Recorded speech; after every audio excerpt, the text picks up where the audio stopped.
nawa ba natin palakpakan ang pangalan ng ating Panginoon? Praise God. Hallelujah. Masaya ba tayo sa gawain ito, mga kapatid? Ang ating puso ba inihanda sa araw na ito para tumanggap ng mga pagpapala ng Diyos? Lahat ng mga merong inaasahan, lahat ng lumalapit sa Panginoon ay merong tinatanggap ng pagpapala. Sabi ng kasulatan, kung tayo lalapit sa Panginoon at mayroong pananampalataya, tayo'y tatanggap sa Kanya anumang ating hingin.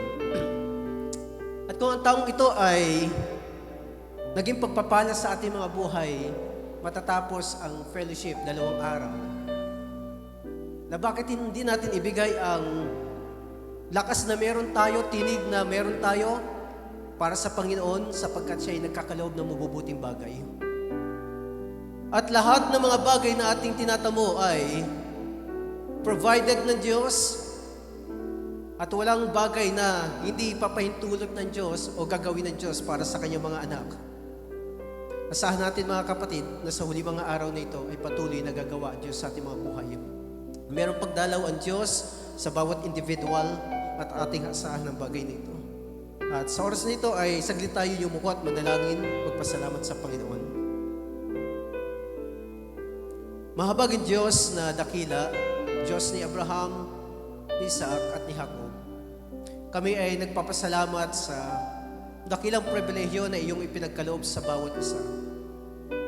Na meron taglay ang bawat isa ng kalakasan, kagalingan, buhay na masasabi namin na iyong pinagpala, Panginoon. Hindi man, Panginoon, na pinagpala sa material na pagpapalag gaya, Panginoon, ng mga milyonaryong mga tao, bilyonaryong mga tao. Subalit mapalad sila na meron Diyos sa kanilang mga buhay. Mapalad na pinalalago ang kanilang pananampalataya sapagkat ang pananampalataya ay dakila kaysa sa anumang mga bagay sa ibabaw ng sanlibutan ito. At sinumang may pananampalataya, ang Diyos ay malulugod sa kanila. At ikaw ay nalugod sa iyong mga lingkod, sa iyong mga anak sa huli mga araw na ito. Hindi dahil sa mabuti ang bawat isa, hindi dahil sa dakila o nakakahigit ang bawat isa sa kanino man tao, kundi ikaw ang siyang humihinang sa bawat isa sa amin. At dahil ikaw ang humihinang sa bawat isa sa amin, lahat ng iyong pinasimulan ay iyong tatapusin na mabuti at kaaya-aya at kalugod-lugod sa iyong paningin. At harap kami sa aming manunubos na isang maluwalhati kalagayan. Walang palubot, walang mantsa, napapalubitian ng mga liwanag ng righteousness ng aming Panginoon. Iyan ay yung biyaya, Panginoon. Hindi ito righteousness ng sinuman, but the righteousness of the Lord Jesus Christ. Kaya salamat po muli, Panginoon. Samahan mo kami sa 2 araw na fellowship na ito. Patuloy na merong anticipation, expectation na ikaw ay gagawa sa pamamagitan ng iyong mga salita. At sa bawat pagtitipon na ang iyong mga anak, 2-3, nag-uusap sa iyong pangalan, tunay na ikaw ay naroon sa kanilang kalagitnaan. Hindi man namin nakikita ang aming Panginoon sa kanyang katawan, physical, but His Spirit, naniniwala kami na ang Diyos na aming pinaglilingkuran ay kasama namin sa fellowship na ito sapagkat siya ang author ng fellowship. Kaya purihin ang iyong banal na pangalan.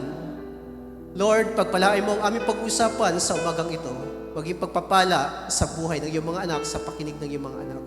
At matapos man ang 2 araw ng fellowship na ito, uwi kami ng mga lubos na pinagpala at lubos na may kalakasan, Panginoon. Hindi gaya ng dati, Panginoon. Harapin namin ang panibagong taon na punong-puno ng kalakasan at mga gawa mo sa aming mga buhay. Lord, ang papuri, pasalamat, pagdakila ay aming pinabalik sa matamis na pangalan lamang ng aming Panginoon Jesucristo. Amen. Amen. Ating palakpakan natin, Panginoon. Can we shout, praise the Lord? Praise God. Hallelujah. Okay. So, ang bilis ng oras, tumatakbo ang oras. Samahan niyo ako sa aklat ng Matthew chapter 19. Starting verse 4 at babasa tayo ng 2 account. Sabi sa verse 4, and he answered and said unto them, have you not read that he which made them at the beginning, made them male and female? And said, For this cause shall a man leave father and mother, and shall cleave to his wife, and they twain shall be one flesh. Wherefore they are no more twain, but one flesh. What therefore God hath joined together, let not man put asunder. Saklat ng 1 Corinthians chapter 6,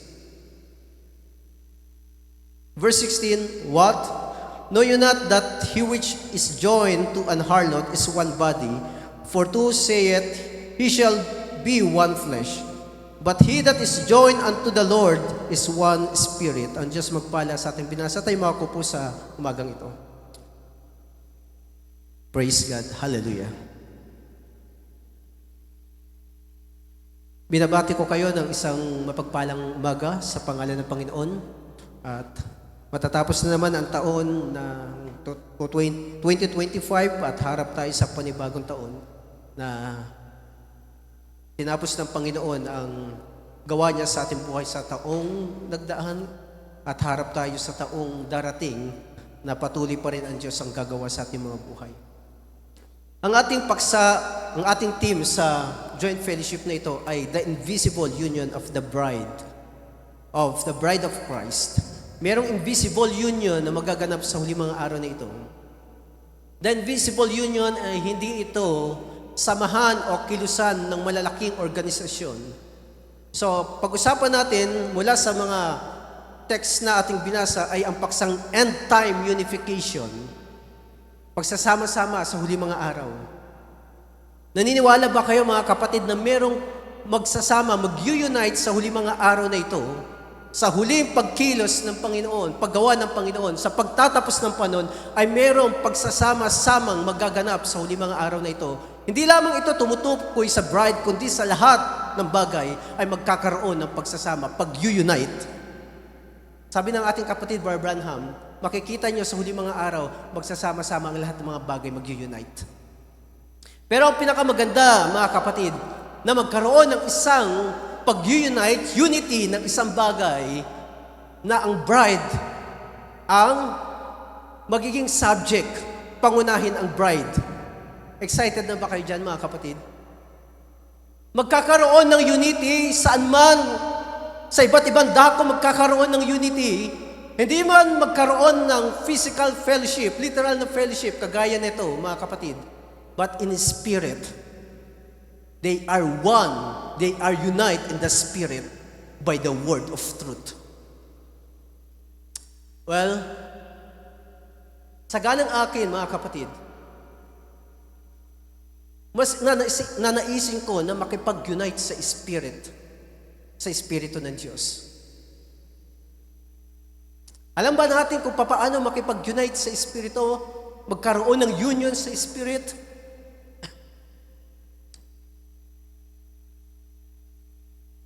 Lahat ng mga bagay, mapapansin natin ay hindi ito programa ng tao. Kapag meron ang tao pinaplano sa kanyang sarili at ginugustong gawin, kapag gumawa ang Diyos, taliwas ito sa kagustuhan ng tao. Naintindihan niyo mga kapatid? That's the reason, ang isang hari na nagngangalang si Solomon, nakita niya ang lahat ng mga bagay na mayroong season. To everything, there is a season. Lahat ng mga bagay ay mayroong season. And a time to every purpose under the heaven. So, lahat ng mga bagay na nagaganap sa ibabaw ng lupa ay programa ng Diyos. May panahon ng pag-iyak, may panahon ng pagtawa. May panahon ng kapanganakan, may panahon ng kamatayan.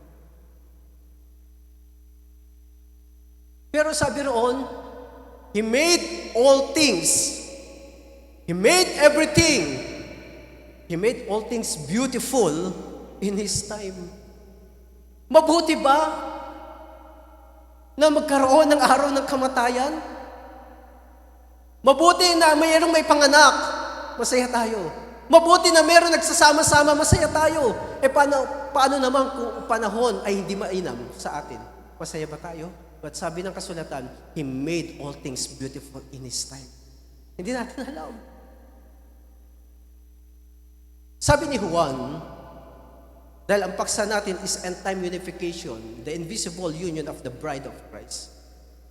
Kinakailangan natin magkaroon ng union sa Spirit, sa katotohanan, sa salita ng Diyos at sa Espiritu ng Diyos. Sa aklat ng 1 John, sabi ni Juan, if you walk in the light as He is in the light, we have fellowship one another. Anong kailangan natin? Kung tayo'y lumalakad sa liwanag, we walk in the light. Hindi natin po pwedeng sabihin, hindi natin po pwedeng ikatwiran na may alam tayo sa katotohanan at ang lakad natin ay kung ano yung kagustuhan natin. Naintindihan natin, mga kapatid? Hindi pa pwede yon. Dahil siya ay liwanag, dapat tayo na nagsasabing nasa liwanag, dapat lumalakad tayo sa liwanag para ma-meet natin ang Panginoon. Hindi natin makakasama ang Panginoon, hindi natin makaka-fellowship ang Panginoon kung tayo'y taliwas sa liwanag. Tapos sasabihin natin tayo lumalakad sa liwanag, pero sa lakad natin at pumumuhay ay hindi kayo. Now, makinig kayo mga kapatid. Ang spirit or an influence ng darkness and light ay naghahari sa sanlibutan ito. It's either pumili lamang tayo ng isa roon. Lahat ng bagay makaka-influence sa atin. Pwede tayong sumang-ayon at pumili sa liwanag, pwede rin naman natin piliin ang kadiliman.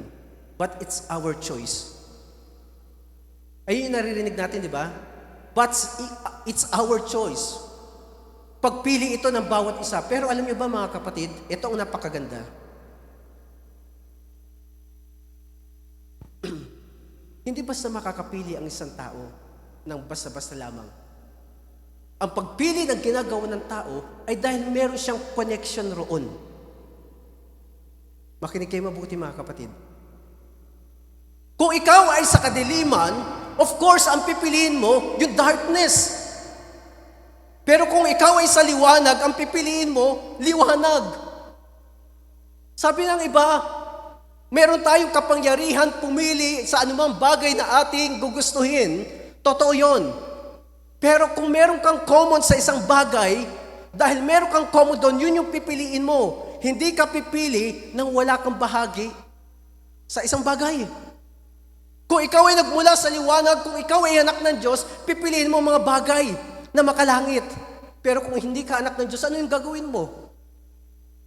Pipiliin mo ba yung makalangit na bagay? Kaya ito yung mahirap, mga kapatid. Marami mga manggagawa, marami mga Kristiyano na sinasabi nila, ang tagal na namin humahayon, tagal na namin nagbabible study, bakit walang tumatanggap sa gospel para ibigay ang kanilang buhay sa Panginoon? Well, hindi natin problema yon. Ang Diyos ang nakakaalam ng lahat ng mga bagay. Ano naman kung walang tumanggap? Ipinapakita lamang wala silang bahagi sa plano ng Diyos. Sabi ng iba, Panginoon, alam ko ikaw ay mabiyaya at kalooban mo hindi mapahamak sa sanlibutan ang mga tao, kundi sila'y maligtas at magkaroon ng buhay na walang hanggan. Pero hindi naman ganun ang lahat ng bagay. Hindi ganun ang plano ng Diyos sa lahat ng mga bagay. Kaya nga merong layunin ng Diyos. To everything there is a season and a time to every purpose under the heaven. Pupuntahan ko saglit ang bagay nito. Sa aklat na Ecclesiastes,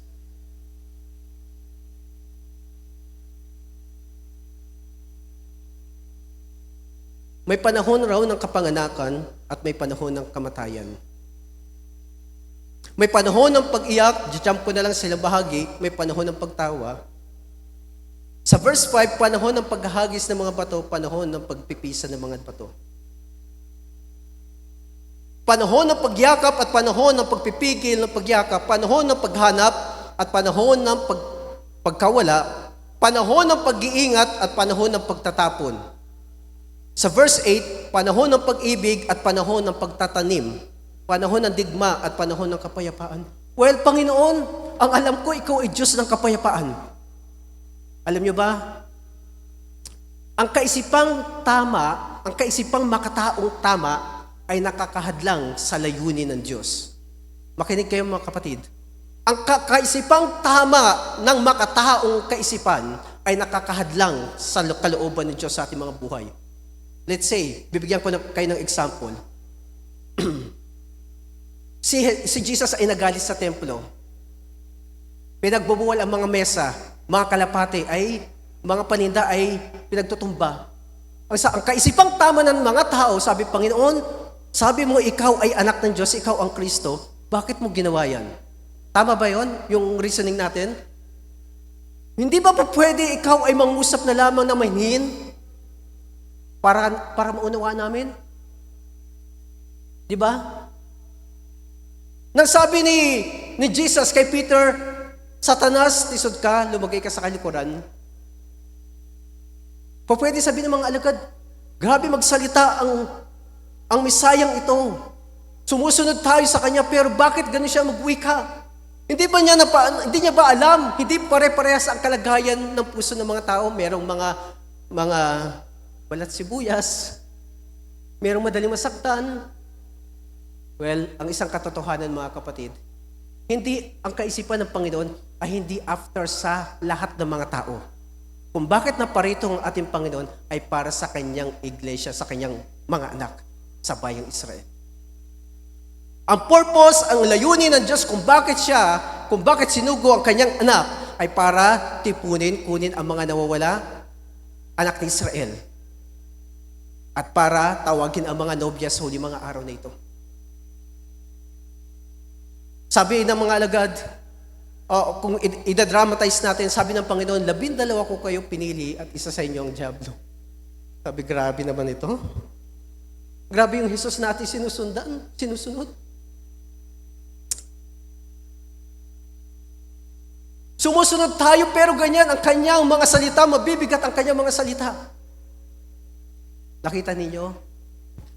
Kung tayo bilang mga tao at ginagamit natin ang tamang kaisipan ng makatao, hindi tayo gagamit ng mga mabibigat ng salita. Bakit? Ang gusto natin, i-win ang lahat ng mga tao. Diba? Pero hindi yon mangyayari, mga kaibigan, mga kapatid. Hindi mangyayari yon. Sapagkat dito sa may verse 9 sa Ecclesiastes, verse 11 na lamang, ginawa niya ang bawat bagay na maganda sa kapanuhonan niya. He made all things beautiful in His time. Well, bilang tao, hindi natin talaga maunawaan na lahat. Yan yung katotohanan. Isang batang mangangaral ay napakinggan ko. Napakaganda nito. At umanga ako sa kanyang pagsasalita sa paraan na ganito. Sabi niya, ang kaisipan ng mga tao, kahit ng mga maraming Kristiyano, si Lucifer daw, si Satan daw ay nakakatakot ang itsura. Pero sabi niya, nagkakamali kayo dahil ang kaaway ay nagpapanggap na gaya ng anghel ng Diyos. At ang salita ng diablo, ang salita ni Lucifer ay almost the truth. Pag sinabing almost the truth, halos hindi mo makita ang kaibahan. Almost the truth, pero ang pinapakita doon, ang almost the truth ay hindi talaga katotohanan. Di ba? That's the reason sa huli mga araw na ito, maraming malilinlang, maraming madadaya. But the only bride knows the truth, knows the Spirit of God. Tanging ang bride lamang, kaya nagiging, ang nobya ay nagiging, tawag nito, maingat sa kanilang pamumuhay, sa kanilang mga desisyon. Hindi yan nagmamadali, hindi yan nagpapabara-bara. Dahil alam nila, merong itinakda tamang araw ang Panginoon. Naalala ko minsan, nasabi ni Pastor Nonoy, sabi niya, kapag ang isang bagay na pilit mong ginagawa at hindi pa rin umaayon, halimbawa may mga problems na naganap, o mga crisis sa isang bansa, kapag gumagawa ka ng paraan para solusyonan ang isang bagay at anumang mga technology at anumang imbensyon na maaring imbento ng tao, kapag hindi pa rin nasolusyonan ang bagay nito, sabi niya, huwag kayong magtaka, gawa na ito ng Panginoon. Hindi nyo ito mapipigilan, hindi mapipigilan ng tao ito. So sa paraan na ating ginugusto, solusyonan ang lahat ng mga bagay, pero kung hindi ito kalooban ng Diyos, walang magagawa ang tao. Ang Diyos lamang ay ang may magagawa sa bagay na ito. Wala tayong malaking orasan, medyo hanggang 10:00 lamang po. So, sa mundong ito ay merong nananaig ang liwanag at ang kadiliman. Mula sa ating binasa mga kapatid na teksto sa Matthew chapter 19, merong ipinapakita ang Panginoon. Yung lalaki raw ihiwalay sa kanyang tatay at nanay at makikisama sa kanyang asawa to cleave his wife. Ang salitang cleave ay, kung makikita natin doon, ay ang ibig sabihin to glue, to stick. Ibig sabihin, kung ilan sa inyo ay alam ang epoxy. Kapag mayroong bagay na naputol o gustong idikit, kailangan ng epoxy. At mahirap itong tanggalin. Ang mga Hudyo, sabi nila, bakit sa panahon ni Moses, yung mga nagkasala, kapag-paasawa pa ng iba, dahil sa kagustuhan ng tao, pero sa pasimula hindi gayon. Ipinapakita ng Panginoon na meron darating na araw na union na magaganap. Sabi, ang lalaki, iiwan niya ang kanyang tatay at ang kanyang ina at ang lalaki ay makikisama sa kanyang asawang babae. At ang pinag-isa ng Diyos ay huwag paghiwalayin. Nakita niyo? That's the reason ang hiwagang ito, mga kapatid, ay ginawa ng Diyos sa pamamagitan ni Kristo para sa kanyang iglesia. Never na iiwan ng Panginoon ang kanyang bride sa huli mga araw na ito. Never, mga kapatid. Kung gustong wasakin ng kaaway, kung gustong gibain ng sinumang tao, hindi ito magagawa ng kaaway. Dahil ito'y programa ng Diyos sa kanyang iglesia. Ano mang ibato ng kaaway, ano mang sistema na gawin ng tao, hindi magagapi ng kaaway ang pinagsama ng Diyos. Napaganda ng to cleave. Sa huli mga araw nito, pansinin ninyo, makikita ninyo na merong dalawang magaganap na pagsasama-sama. Ang dalawang ito ay ang bride at ang pangalawa ay ang system. Tinawag ang bride palabas, called out. Pero ang mga denominational churches, tinawag sa pamamagitan ng organized religion. Ang bride ay tinawag palabas sa pamamagitan ng salita ng Diyos, pero ang denominational churches, ang organized religion, ay tinawag through creed-based, dogma, credo, sistema ng tao. At ang bride ay inakay sa pamamagitan ng Espiritu ng Diyos. Subalit, ang mga organized religion ay nag-organize sila through hierarchy. Ano yun? System. Organized. Movement. At ang nangunguna ay ang tao. Sistema ng tao. At gusto ko sabihin sa inyo mga kapatid, ang bride, tinawag ng kasulatan, they are little flock. They are little flock. Panginoon, hindi ka ba mahabag sa mga taong ito na mapapahamak?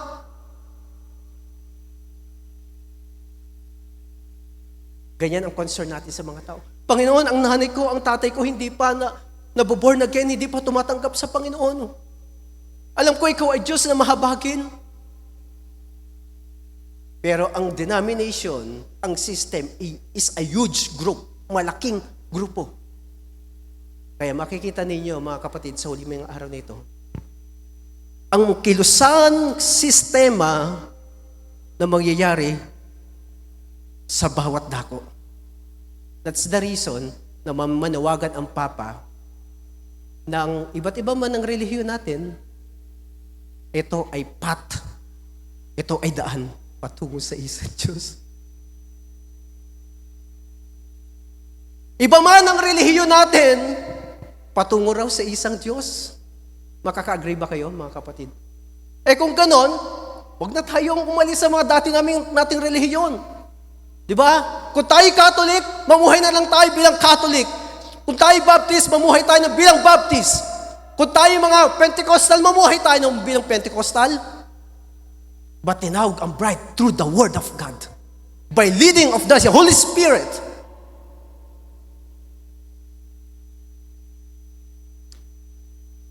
What is ecumenical system? Ang ecumenical system is a movement para i-unite ang different denominational churches, Christian churches, sa ating huling mga araw. At ang purpose ng pag-unite na ito ay para kanilang i-emphasize ang unity and cooperation. Bakit kinakailangan ng unity at cooperation? Kasi kapag walang unity, walang kapayapaan, walang organize, walang cooperation. Halimbawa na lamang ako, tapos mayroong isang lalaki rito. At wala kami pinagkakasunduan. Meron akong sariling kagustuhan, paniniwala siya, meron sariling paniniwala. Wala kaming kaisahan. Hindi kami magkakaintindihan. Kaya ang gusto ng mga tao, pag-unite. Gusto niyo makasama sa pag-unite ng sanlibutan, ng sistemang ito, ng denominational churches? That's the reason, mga kapatid, ito, ang tingin ng mga tao, ang tingin ng mga ilang mga manggagawa kay Brother Branham ay criticizer ng ibang mga relihiyon. Bakit? Dahil sabi ni Brother Branham, ang pag-organize raw, ang unity raw na walang doctrinal truth, sabi niya, is ecumenical system. Is a system. Lahat ng organized religion na walang doctrinal truth, ito ay sistema ng tao at ito ay sa kaaway. Pero kapag na-unite ang bride, walang founder, hindi si Brother Branham ang founder, but by the Holy Spirit, through the Holy Spirit. Saan ka man naroon, Amerika man, naroon ka man sa Amerika, sa Australia, sa Japan, sa Singapore, sa Pilipinas, kapag ang guro mo ay ang Holy Spirit, malayo man kayo, hindi kayo nakikita personal, hindi kayo magkakilala, kapag ang guro mo ay ang Holy Spirit, mananahan ka at lalakad ka sa katotohanan. Bakit? Isa kang bride, isa kang hilang ng Diyos, at inaakay ka sa katotohanan. Hindi ito organized religion.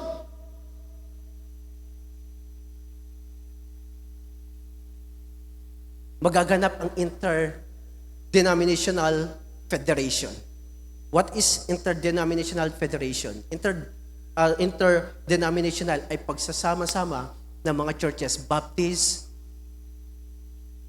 Pentecostal, Lutheran, Methodist, at iba pang mga churches sa huling mga araw na ito.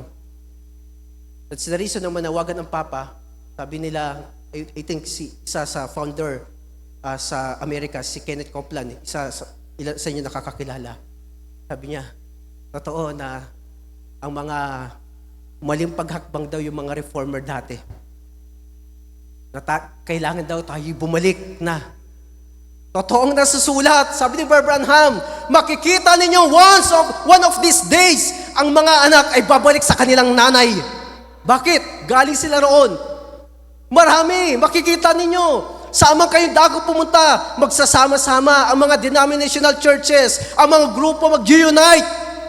Pero ang bride, kahit sabihin mo, sabihan ng isang malaking grupo, ang bride, sabi niya, umayon ka na sa amin, sumama ka na sa amin, nakikita mo ba, naglalakihan ang grupo namin, mayayaman, matataas ang mga gusali ng aming iglesia, sumama ka sa amin, kami ay nasa katotohanan dahil marami kami. No, ang bride, isnabi niya yung isang grupo na malaki. Bakit? Ang nakikita niya lamang ay salita ng Diyos. Ang katotohanan lamang ang kanya nakikita. Hindi ang kasinungalingan. Kahit magdilim ang panahon, kahit nasa panahon tayo ng kadiliman, ang bride ay nakatingin sa liwanag, sa salita lamang. Kahit ang dami ng tao, ang dami ng mga grupo, kahit nag-iisa na lamang ang bride, Panginoon, ang puso ng bride, ang puso ng nobya sa limang araw na ito ay nasa salita lamang. Well, hindi ako ubusin ang panahon. Meron na lamang akong 15 minutes at pagkakasyahin ko to sa biyaya ng Panginoon. Now, puntahan natin ang Ephesians chapter 4. Ang Ephesians chapter 4, Sabi ni Paul dito, I therefore, the prisoner of the Lord, beseech you that you walk worthy of the vocation wherewith you were called. Ano sabi niya? I therefore, the prisoner of the Lord. Sino prisoner ng ating Panginoon dito? Naintindihan ba natin kung anong ibig sabihin ni Paul? I therefore, the prisoner of the Lord. Sige, titignan natin mga kapatid. Ang prisoner dito ay ginamit yung salitang desmon or desmos. Ibig sabihin to bond or ibig sabihin ligament of the body. Tignan natin ha, mga kapatid. Ligament of the body. Alam niyo ba yung ligament? Di ba sa mga joints natin may mga ligament yan? Halimbawa, ang buto naglalakip sa kapwa buto. Kapag walang ligaments yan, halimbawa, madampian lamang yan. Pag kumalas yan, wala nang, hindi na makakatayo yan, hindi na babalik yan.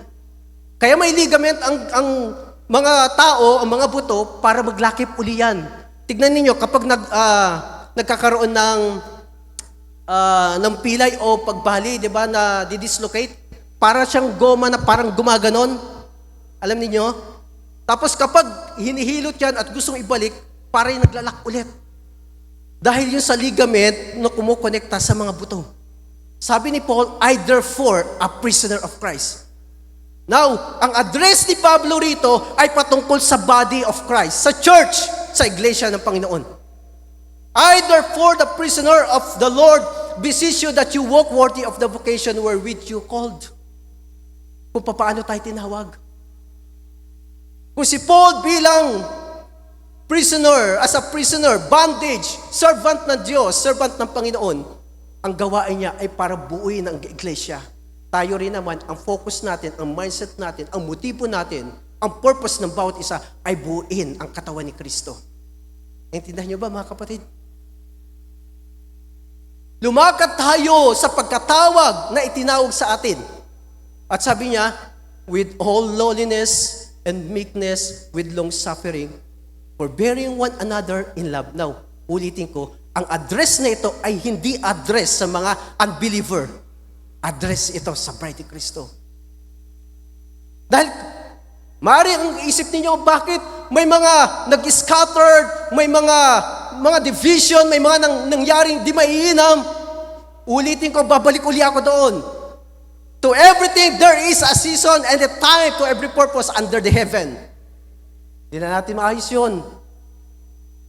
May layunin ng Diyos. Ano kayong layunin ng Diyos sa huling mga araw na ito? Bakit may mga ganitong bagay na nangyayari? Well, alam niyo ba, nang mailarawan ni Brother Branham ang isang agila, ang isang anak na agila ay napasama sa mga manukan. At ito ang aking nakikita mga kapatid. Sa huling mga araw na ito, may mga anak ng Diyos na hindi natin kasama sa mga fellowship, pero makakasama natin. May mga hindi naman talaga original na anak ng Diyos na nakakasama natin. So I believe hindi tayo isa roon. Makinig kayo mabuti mga kapatid. Ang isang batang agila, sa ilang kadahilanan, aksidente, na naparoon siya sa mga, kasama niya mga sisiw, at ang isang inahing manok. Sabi ng mga sisiw, kwak, kwak, kwak, kwak. Sabi ng agila, kwak, kwak, kwak. Sabi parang di bagay. Ang laki ko, ang liit ng mga kapatid ko. Yung pakpak ko, ang napakahaba. Sila ang liliit. Parang may problema, parang may hindi tama. Kung isa kang hirang ng Diyos, kung ikaw ay bride ng Panginoon, tatawagin ka sa huling mga araw na ito. Nang lumipad ang mother eagle, hinanap niya ang kanyang anak. Sumigaw ng malakas, ang anak na agila ay tumingin pa itaas na sabi niya, iyon yung nanay ko, hindi pala ako kabilang rito. Iyon yung aking lahi. Isang araw mga kapatid, hindi natin alam, gagawa ang kapangyarihan ng Diyos sa sanlibutan. Mga kapatid, there is Spirit of God working into His bride. Gagawa ang kapangyarihan ng Diyos sa huling mga araw na ito, tatawagin ang kanyang mga hiram. Kaya nga, mga kapatid, lahat ng mga hirang ng Diyos, lahat ng tinawag ng Diyos, buhat sa pasimula, hindi ito mawawala sa kamay ng Panginoon. Never na mawawala ang hirang ng Diyos ang kanyang mga anak. Dahil ito ang kanyang purpose. Layunin niya ito. Kalooban ito ng Diyos sa huli mga araw nito. Well, tuloy natin. Sabi rito, with all lowliness, meekness, di ba nakita natin ang Panginoon kung paano siya namuhay, kababaan, kaamuan. Okay? Kung paano tumalima, actually, merong salita na nakatago rito. With all lowliness and meekness, pagiging maamo. Maamo ba na pagwikaan ka?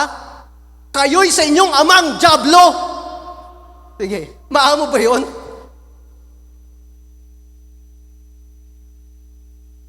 Maamo ba yung maggalit? Itapon yung mga lamesa?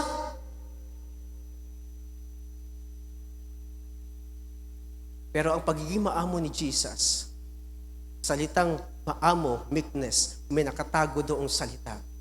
Dahil walang sinusunod ang Panginoon, ang anak ng Diyos, kundi ang kalooban lamang ng kanyang Ama. Banggitin man ng ibang tao, ay, yung Kristo Mesaya, napakahigpit yan. Matigas ang puso niya, di marunong magpapatawad. Well, ano man tingin ng sanlibutan kay Kristo, ano man tingin ng sanlibutan sa mga anak ng Diyos, ang mga anak ng Diyos lumalakad, hindi nagbibigay please kanino man tao, sa anumang magagawa, kundi nagbibigay ng kaluguran sa Diyos. Naiintindihan ninyo? Kaya sa ganang akin, ano sasabihin ng ibang mga tao? Ay, kilala ko yan. Barley Muel, matigas siya magsalita. Sa mga magagawa. Kilala ko yung magsalita. Grabe ang mga aral sa pulpito. Kala mo, walang sinisino-sino. Bakit? Nagbibigay lugod pa tayo sa tao o sa Diyos? Sabi rito, endeavoring to keep the unity. Anong ibig sabihin ng endeavoring? Magmadali ka. Bilisan mo. Diba? Endeavoring to keep the unity of the Spirit. Of the man? Of the churches? Of the Spirit? Endeavoring, ibig sabihin to speed. Magmadali ka. Kung halimbawa, meron dito, kapwa mo na ng palataya, nagkasamaan ng loob. Dapat ang laging motibo ng mga Kristiyano, makipag-ayos. Ang isa rin naman, makipag-ayos to keep unity. Naintindihan ninyo, hindi lang yung isa. Ay, mas mabigat yung ginawa mo kasalanan, kaya humingi ka ng tawad sa akin. Yun ba ang kaisipan ng mga Kristiyano, mga bride? Ang bride na tinutukoy ni Pablo rito, kinakailangan na roon sa pagpapakumbaba, kaamuan. Ang laging isip, humingi ng tawad, magmahalan. Hindi lang yung isa magmamahal, dapat lahat tayo magmahalan. Hindi lang ang lalaki magmamahal sa kanyang asawa, yung babae din magmamahal. Unity of the Spirit. At sabi rito, in the bond of peace, ulitin ko, hindi kapayapaan sa sanlibutan, kundi sa kalooban ng Diyos. Now, let's go. Tayo'y tinawag sa huli mga araw na ito ng mga bride. Meron pang isang kalikasan na tinatawag. Tinipo tayo sa isang hayop. Yan ay ang agila. Sino mga agila rito? Alam niyo ba kung bakit tayo magkakaroon ng unity, invisible union sa huli mga araw nito? Una, nakita natin sa pamamagitan ng salita, pinagkaisa tayo, tinawag tayo. At dahil ang Espiritu ng Diyos ay kanyang ibinigay sa bawat puso ng bride, nagkakaisa tayo. Pero ang huling mga araw na ito, mga kapatid, bilang mga agila, ang agila isang hayop na predator. Sino nakakaalam sa isang predator na hayop?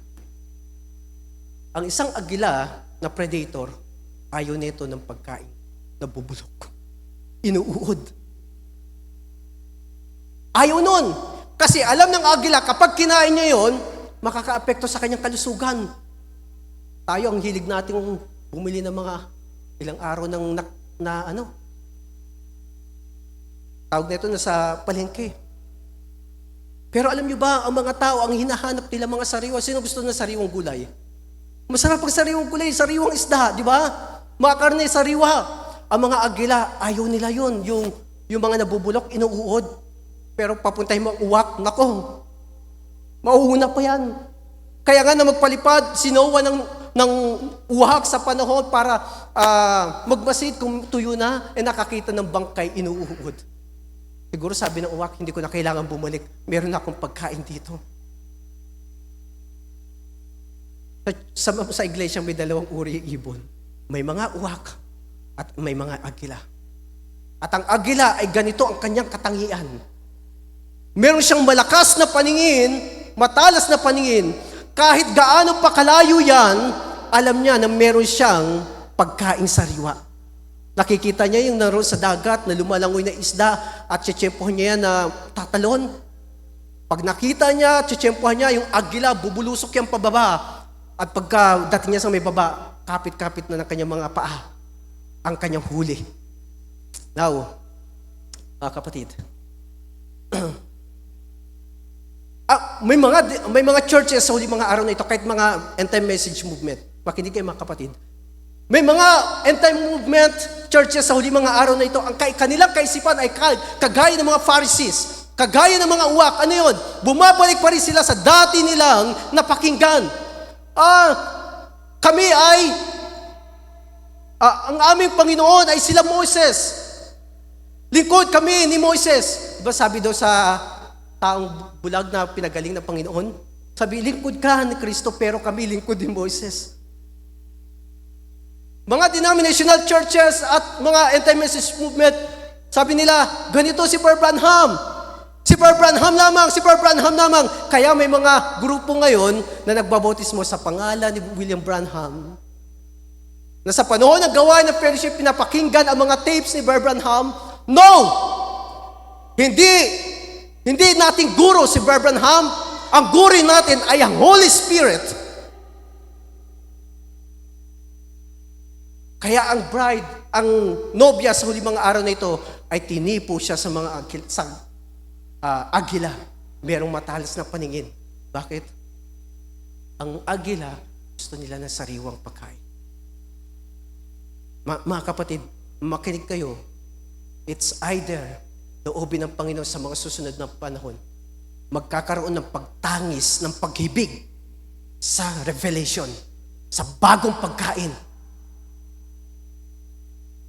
Punta ko ang Luke chapter 17. Ako'y magtatapos na sa ilang saglit. Kung bakit meron yun, inihanda ng Diyos ang kanyang iglesia. 34:17, tell you in that night, there shall be two men in one bed, the one shall be taken and the other shall be left. Two women shall be grinding together, the one shall be taken and the other left. Yung mga naiwan doon, sila yung mga uwak. Sila yung mga Pharisees na nabubuhay pa rin sa kautusan sa dati na kanilang narinig. Pero yung mga kinuha, yun yung may revelation. Merong mga sariwang pagkain. Two men shall be in the field, the one shall be taken, and the other left. And they answered and said unto him, Where, Lord? And he said unto them, Wheresoever the body is thither, will the eagles be gathered together. Alam niyo ba yung katawang binabanggit dito? Gaya na sinabi ko sa inyo, ang mga agila, hindi sila kumakain ng mga pagkain bulok, ng mga karning inuuod na, naagnas na. Ang mga kinakain ng mga agila ay mga sariwang pagkain. Kaya sa huli mga araw nito, mayroong pagtangis, pag-ibig ang iglesia ng Panginoon para sa revelation, sa kapahayagan sa huli mga araw nito. Pero hindi lahat ng mga churches, mga grupo ay humihibik na natili sila sa dati nila na pakinggan. Pero ang mga taong nakipag-union sa Espiritu ng Panginoon, meron silang Espiritu ng Panginoon. Humihibik sila. Sabi nila, sabi ng bride, Lord, parang something is missing. Parang meron pang kulang. Parang meron pa akong hinahanap. Parang merong bagay na kinawahawan ko na hindi ko maintindihan, Panginoon. Meron ako something na hinahanap mula sa puso ko, sa loob ko. Hindi ko maintindihan, Panginoon. Gumawa ka, Panginoon. Ang iyong Espiritu ay gumawa sa akin. Puspusin mo ako, Panginoon, dahil hindi ito sapat. Hindi hanggang dito lamang na aking nararanasan. Hindi ako kontento, Panginoon. Nauuhaw ang bride sa revelation, sa kapahayagan. Kaya lumipas ng nakaraan. Nag-enjoy tayo sa nakaraan, di ba? May mga camp meeting, may mga fellowship. Nakaraan na yon at hindi na natin pwede ibalik. Nag-enjoy naman tayo. Tama ba? Pero yung nakaraan, hindi na natin pwedeng balikan. Ang dapat gawin ng mga bride, Panginoon, nauuhaw ako. Nasaan ang kalooban mo? Nasaan ang mga salita mo? Hinahanap ko, Panginoon. Di ba si David, kaluluwa ko, purihin mo ang Diyos. At sa kinaubagahan, bago magliwanag, nananalangin si David. Nagdanasa, naghangad. That's the reason, sa huli mga araw na ito, mga kapatid, ang oras ko'y tapos na. Sabi ng Book of Revelation, ang mga likuran magpapakilig pa. Mga marunumi ay lalo pa magpapakarumi. Subalit ang mga matuwid ay lalo pa magpapakatuwid. Ang banal ay lalo pang magpapakabanal. Bakit lalo pang magpapakabanal? Sabi nila, ay madadagdagan pa mga anak ng Diyos. Well, hindi na yan madadagdagan pa. Lahat ng nakilala ng Panginoon buhat pa sa simula, hindi pa man sila natatawag ngayon, hindi madadagdag, kompleto na. Kinakailangan lamang nilang marinig ang salita ng Diyos, ang kapahayagan at pag-quicken sa kanilang mga buhay upang mag-response sa salita ng Diyos. Hindi na madadagdagan ng bride. As is na yon. Marami ba? Sabi ni Jesus, fear not, little flock. For it is your Father's good pleasure to give you the kingdom. Kalooban ng Diyos, ibigay sa inyo ang kaharian, little flock. Hindi sinabi, mga organized religion, malakihang religion. Pero little flock. Sino ang little flock rito sa kabahagi ng little flock? Nobya sa huli mga araw na ito. Kaya nga, sa paghahanda sa huli mga araw nito, ang bride, habang nagpapatuloy, habang nagpapaakay sa Espiritu ng Diyos, sabi ng bride, at dumating na ang panahon, while nagkaroon ng spiritual union sila, pero panahon na sila mag-union. Panahon na ng pag-honeymoon stage ng mag-asawa. Sabi ng kasitah lalaki ang ating Panginoon, at nangusap sa kanyang bride, sabi niya, maghanda ka na, babalik na ako. Merong union! Sabi ng mga kaibigan niya, ng mga born-again, so-called born-again Christians, denominational churches, sabi nila, nangusap sa iyo ang Panginoon, babalik na raw siya? Bakit sa amin? Hindi sinabi. Ba't walang ipinahayag sa amin? Well, ang tanong, bride ka ba? Kaya yung pinagsabihan ng kasintahan lalaki, ang bride, gigising niya sa umaga. Ang saya-saya ko. Nagbo-blooming. Diba yung kapag ang bagong gising, ang daming muta, sabog yung buhok ng mga babae, diba? Hindi maganda. Pero ang bride, bagong gising, blooming, nagbablush. Bakit nagbablush? Yung kasintahan lalaki, meron ng mensahe sa kanya. Ito yung fresh revelation. Maghanda ka na sapagkat paparito na ako, susunduin na kita. Ang bride, araw-araw, naghagalak, nagpupuri, hanggang sa dumating ang araw. Araw-araw, parang kagaya ni Simeon, sabi ng Espiritu ng Diyos, hindi ka mamamatay hanggang sa makita mo ang Kristo, ang Messiah, ang tagapagligtas, kaaliwan ng mga Israel. Ang mga bride ganyan din, pahirap ng pahirap ang panahon, padilim ng padilim ang paligid natin, pero yung bride, nagpupuri, nagpapasalamat, lalong gumaganda, nung gumaganda, lalong sumasakdal ang bride. Bakit? Meron na siyang kapahayagan. Isang araw, ang kasintahan makikita, lalaki ay makikita, hallelujah, babalik para kunin ang bride. Wala nang pakialam ang bride sa sanlibutan. Wala nang pakialam ang bride sa mga material na bagay sa sanlibutan. Ang inaantay niya lamang, ang aking asawa, ang aking kasintahan lalaki, makakasama ko na rin. Sige nga, yung mga magkasintahan dati, mag-asawa na ngayon, di ba? Gusto niyo lagi niyo nakikita yung kasintahan niyo, di ba? Gusto niyo, kunwari pa kayo, galit-galit, pero gusto niyo makita naman, di ba? Namimiss niyo. Ganyan din ang bride. Sabik na ang bride ni Kristo na makita ang kanyang kasintahang lalaki. Kaya ang bride, tignan nyo, ang mga churches, mga grupo, puro problema, anong kailangan, ang dami kong pangangailangan, ang dami kong mga inaasikaso, papaanong araw ng bukas. Pero ang bride, kumakanta, when we all get to heaven, what a day of rejoicing that will be. When we all see Jesus, we'll sing and shout a victory. Nakita ninyo, nagpupuri ang bride. Merong invisible union, hindi alam ng mga tao, pero merong physical union na mangyayari ng kasintahan lalaki at ng bride. Hindi na maghiwalay. Kaya sabi ng ating Panginoon sa mga alagad, ang pinag-isa ng Diyos ay huwag papaghiwalayin ng tao. Bakit? Never na maghiwalay pa ang bride. Sapagkat ang bride ay bahagi ni Kristo buhat pa sa pasimula. Nakita ninyo? Hallelujah! Purihin natin ang Panginoon sa umagang ito. Praise God. Hallelujah. Wala nang oras at inanyahan ko kayo sa pagtayo. Maaari ba nating awitin? Pwede ba nating awitin ang awit na sabing Only the Redeemed? Bibilisan na lamang natin.